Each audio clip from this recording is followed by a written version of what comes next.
Hey everyone! In this guide, I'm going to show you how to see the file location on Google Drive using the full 2026 setup. This feature is super useful when you find a file in search results or in your recent activity, but can't remember which folder it actually belongs to. So first, open your browser, go to drive.google.com, and log in with your Google account. Once your Drive dashboard loads, we're ready to get started. Begin by finding the file you want to locate.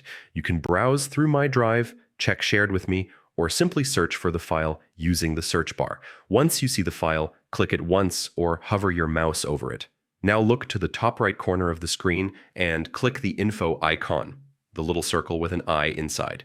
This opens a details panel on the right side. Inside this panel, make sure you're on the Details tab. Here, you'll see an option labeled Location. This shows the exact folder the file is stored in. If you want to jump directly to the folder, just click the folder name under the Location section. Google Drive will immediately take you to that folder and highlight the file inside it so you can see exactly where it lives. If you found the file through a search, you can also right-click it and select Show File Location.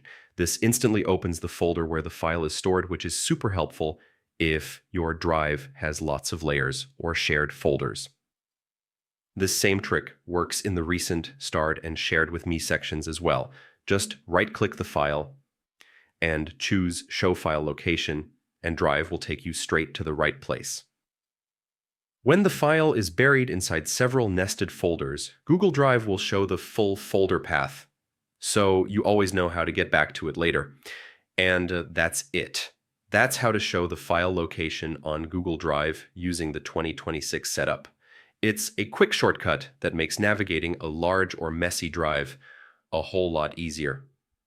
Thanks for watching, and I'll see you in the next